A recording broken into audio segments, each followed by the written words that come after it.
Inside Edition welcomes you today from windy Milwaukee, Wisconsin, where we are tracking two big stories.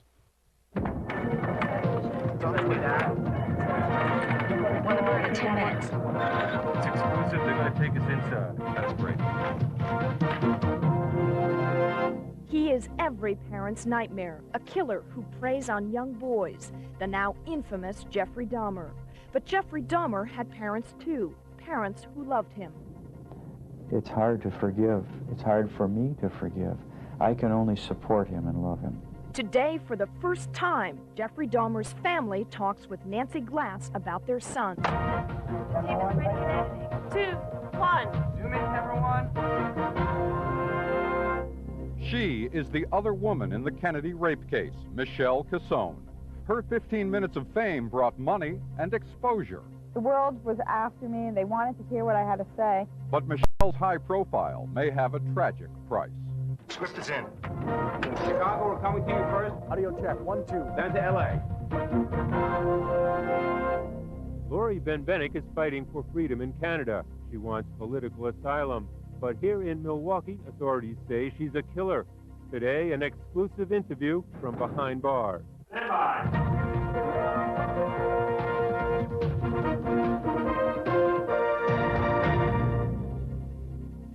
Hello, I'm Bill O'Reilly, and we are here on the banks of Lake Michigan in Milwaukee, where one of the biggest stories of the year is still causing controversy. Jeffrey Dahmer looks like a normal man, but he could go down as one of the most brutal killers in American history. Today, we have an exclusive interview with Dahmer's father, who is going through hell, as you might imagine. Lionel Dahmer talks candidly about his son and his own guilt. Also today, we have more on the Lori Benbenick case. She is a former Milwaukee policewoman convicted of murder who escaped from prison and is now being held in Canada. But the closer we look at the Benbenick case, the more her conviction looks very shaky. So, we have a very lively broadcast for you, and we'll get to it in just a few moments.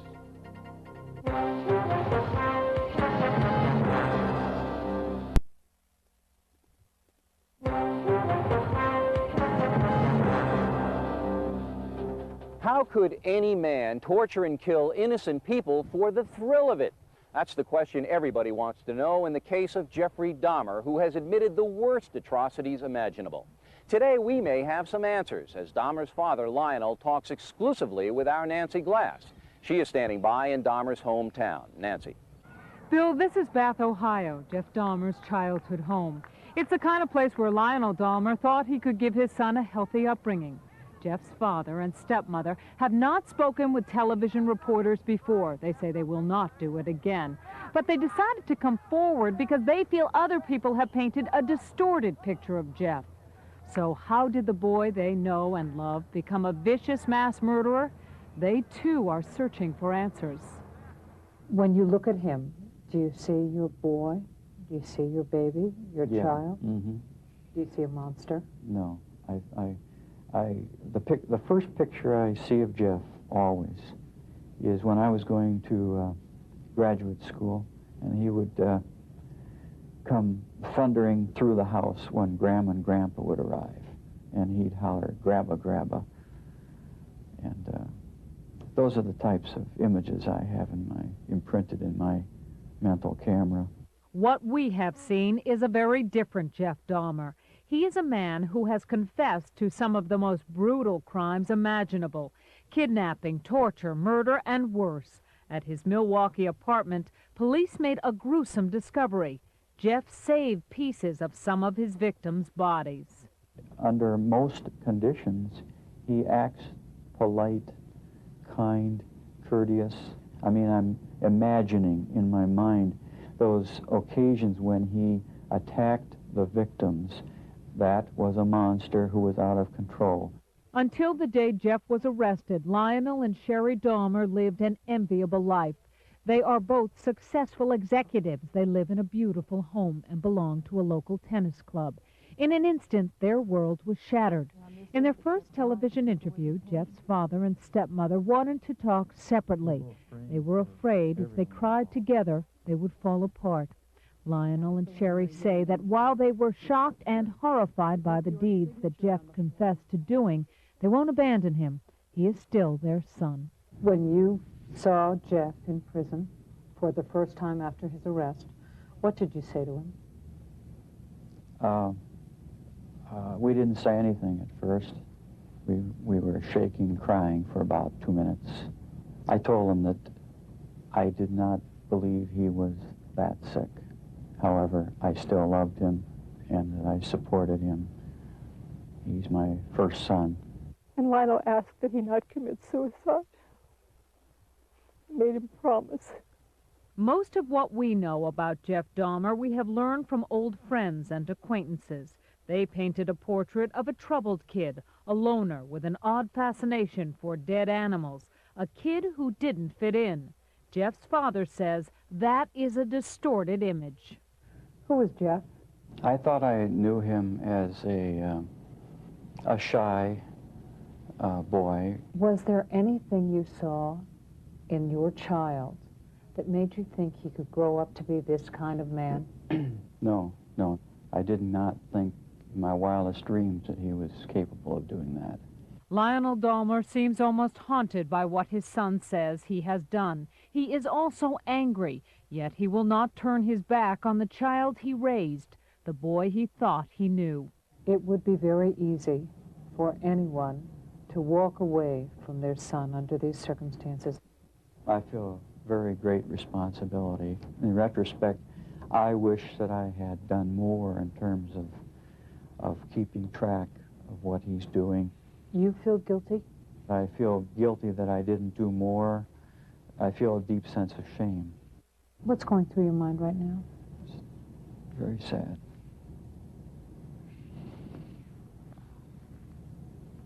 See, when I dissociate myself from this,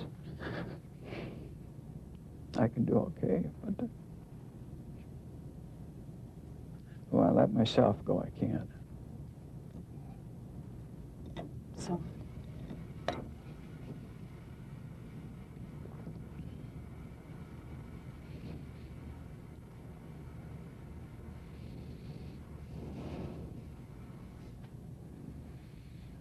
And it's going to get worse when I'm 75. For now, Lionel Dahmer looks at the past and tries to understand the present. Jeff Dahmer spent most of his life on this quiet, tree-lined street in Bath, Ohio. Lionel was a chemist who taught his son to play tennis and helped with his 4-H club projects. But the family split apart when Jeff was 18. Lionel doesn't want to get into the specifics, but he does say a court order kept him away from the house. But one day, when he drove down the street, he saw the lights on and learned that his wife had left too. She took their youngest son and left Jeff behind. When I arrived at the house, Jeff greeted me at the door, and the place was a mess. There was no food in the refrigerator, and he looked like a lost soul. It is at that time that Jeff says he killed the first of his 17 victims. he told the police that after you were kicked out of the house and then his mother left and left him alone, that was the first time he thought about killing people. I could hardly believe it, that he could have done it at that early of an age. It's unbelievable. I didn't think he was capable of doing that to a human being. Less than 8 months before he was caught, the Dahmers went to visit Jeff's Milwaukee apartment, where photographs of the victims and parts of their bodies were later found.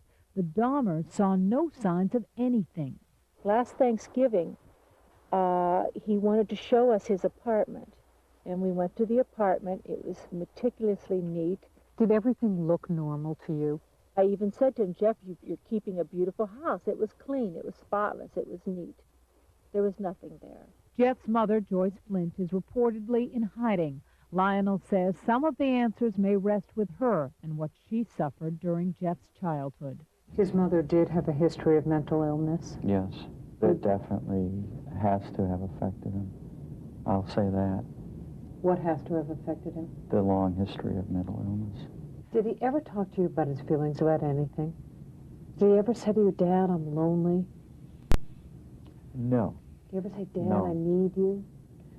No, he did not.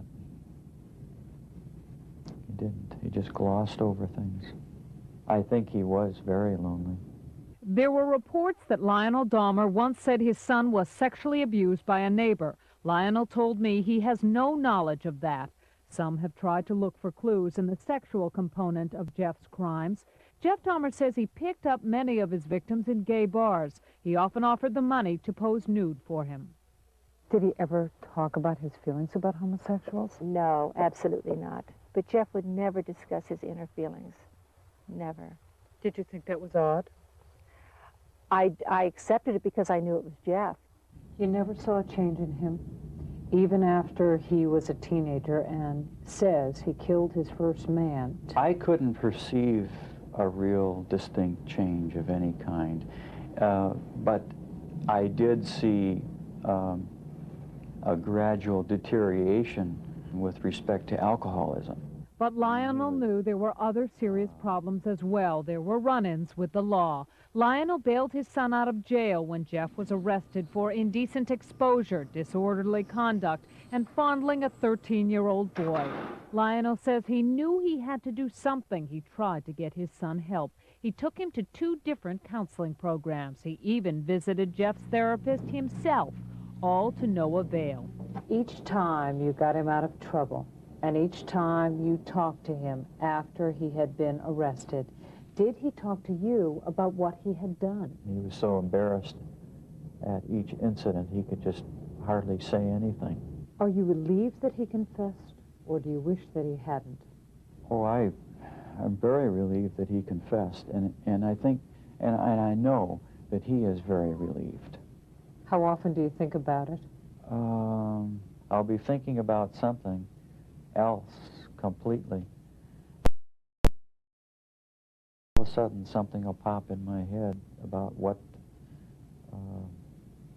families of the victims have said, and then it just comes surging back, and about the seriousness, the horribleness of what my son has done. One of the most painful things Lionel and Sherry have had to face is the reports of the details on television and in the newspapers. And seeing the victims' faces, knowing their family's loss, is almost too much to bear. I think of all the grieved families, those, I can hardly look at the newscasts of the mothers and the fathers and families of those victims, and I pray for them. That's all I can do right now. Do you forgive your son? That's a tough question. It's only up to God to forgive. I really cannot say that I can forgive him. I hold him responsible in his psychotic state. Lionel and Sherry told me the last time they went to visit Jeff in jail, he walked out and said, "I am so sorry I did this to you." They say he has no idea why he committed such horrible crimes. Bill? Thanks, Nancy. And Jeffrey Dahmer is being arraigned today in Milwaukee. Still to come, the latest on the sensational Bembenek case and the rise and fall of one of the players in the Kennedy rape case, Michelle Cassone. She was very despondent and said numerous times that she wanted to end her life. Did you get in over your head, Michelle? I believe I did. Sure seems it, doesn't it?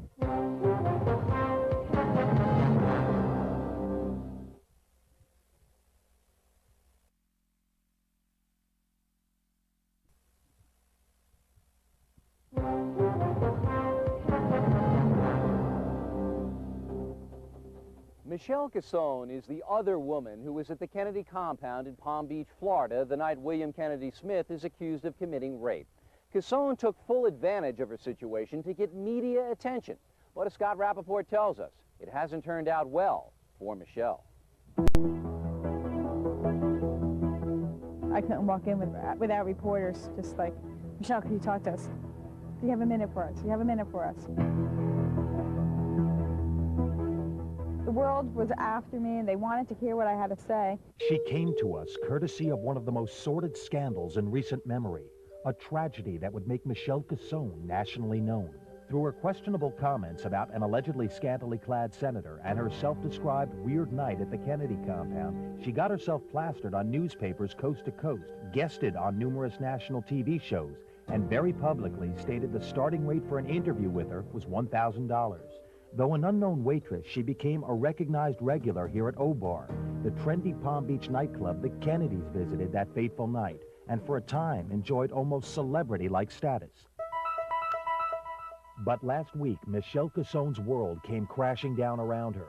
Early Friday morning at her home in West Palm Beach, police say she tried to kill herself, an apparent overdose of pills, and attempted suicide.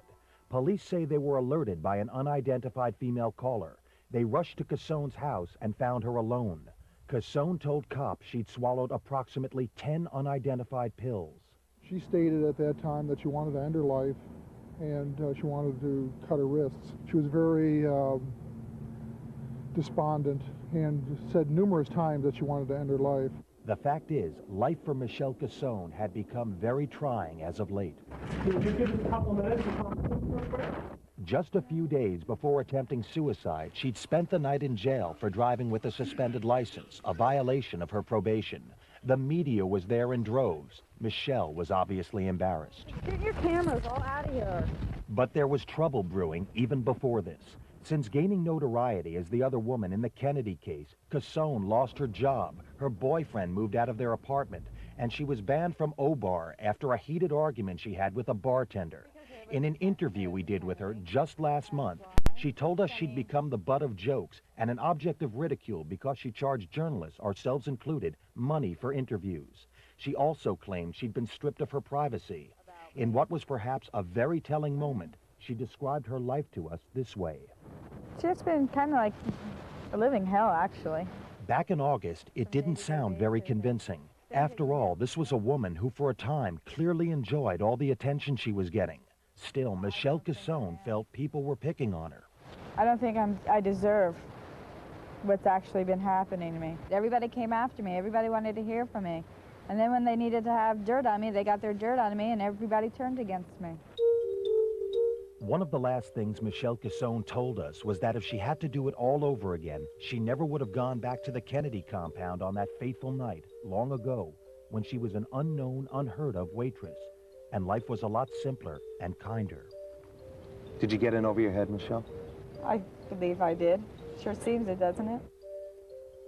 And doctors are keeping a very close eye on Michelle Cassone. A very sad story indeed. And Inside Edition will continue from Milwaukee in a moment with the latest in the Bembenek case. And if I'm returned to the U.S., I'll be returned to the unbearable persecution of serving a life sentence in prison for something I didn't do.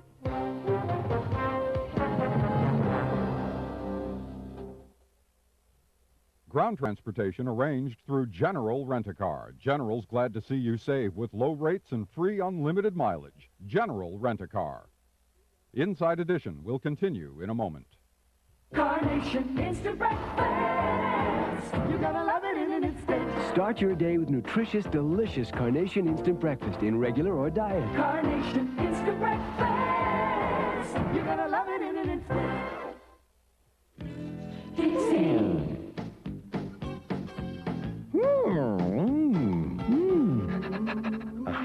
There's a difference between Dixie and ordinary paper plates.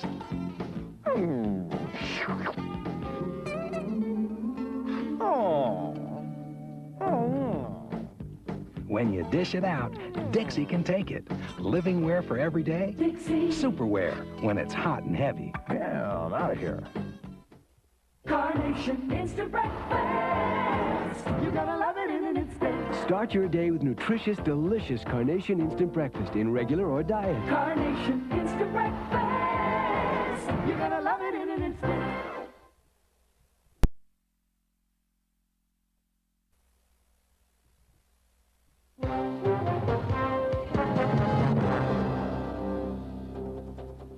The continuing saga of Lori Bembenek in a moment, but first here's what's upcoming on Inside Edition. The widow of Sammy Davis Jr. is sick of the rumors. It's not fair to him. It's not fair to me. Altavice Davis tells Nancy Glass about her lonely struggle to survive. I'm trying to go forward with my life. Inside Life with and Without Sammy Davis Jr. Plus, go inside America. John Scott visits a town of real-life Little Mermaids. That should be interesting. And finally today, Lori Bembenek is a celebrity here in Milwaukee. Many people think she has been treated unfairly. But authorities here say she is a cold-blooded killer. They say this cop murdered her husband's ex-wife. Her case was national news when she escaped prison and was captured in Canada with her lover. Our Dan Goldfarb has been investigating Lori's case for 2 years now. He spoke with her this week. Canadian authorities refused to allow cameras in jail. So yesterday, in an exclusive interview, I spoke to Laurencia Benbenek by telephone. Since her arrest in Canada 11 months ago, Benbenek has been seeking political asylum. To get that, she must prove that she has been persecuted and has no hope of attaining justice in her own country. You know, I've lost 10 years of my life for something I didn't do. I don't know how much more persecuted a person could get. At her Canadian immigration hearings, Laurencia's attorneys claim that false and misleading evidence was used to convict her of a murder she didn't commit. Are you claiming that you were framed, Laurencia? There's overwhelming evidence that I was. By the Milwaukee Police Department? Yes. Dr. Chesley Irwin was the chief medical examiner at the time of Benbenek's trial. Irwin now says he is prepared to testify that the evidence used to convict Laurencia was faulty. My personal reaction is that there are major problems, either tampering with the evidence or such horrendous errors that I almost can't imagine them. If you were offered a new trial in Milwaukee tomorrow, would you take it? No. Why not? I have absolutely no faith in the Wisconsin justice system. In 1982, the district attorney in Milwaukee offered Laurencia a deal. Plead guilty, and you'll be out by 1984. So why didn't you take the deal? I refused to plead guilty for something I didn't do.